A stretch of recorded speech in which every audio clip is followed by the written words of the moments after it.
चालूच नाही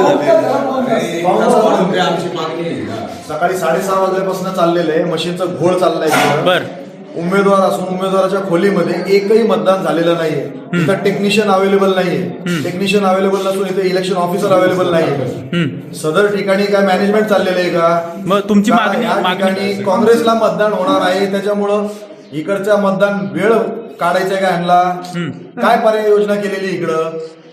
इथं ह्या जो वेळ वाया गेलेला आहे मतदारांना मतदानाच्या हक्कापासून वंचित करायचंय का? असं म्हणणं आहे की आता आम्हाला जो आमचा वेळ जो वाया गेला आम्हाला वाढून द्यावा. मग आता निवडणूक अधिकाऱ्यांकडून काय सांगितलं जातं?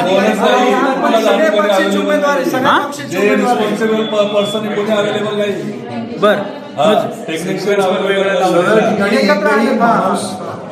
एकही माणूस टेक्निशियन अवेलेबल नाही. रिस्पॉन्सिबल कुणी इथं उत्तर देण्यासाठी अवेलेबल नाहीये. मशीन बंद आहे.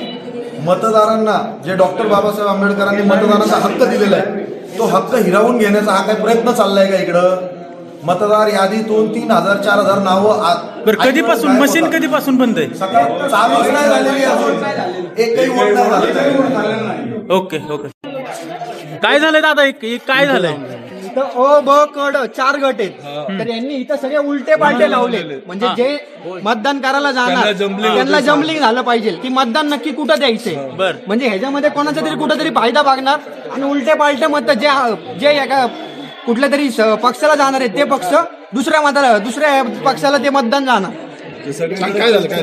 प्रभाग क्रमांक 7 मधील मतदान केंद्रावर गोंधळ झाला होता. नेमकं काय झालंय?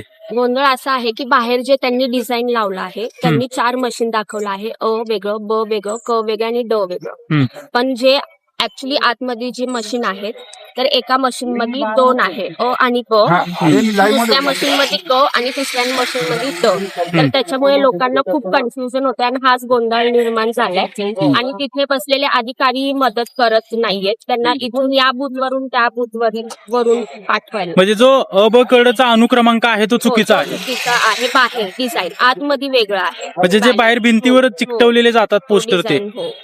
ओके. मग तुम्ही निवडणूक अधिकाऱ्यांशी बोलला, काय म्हणतायत ते?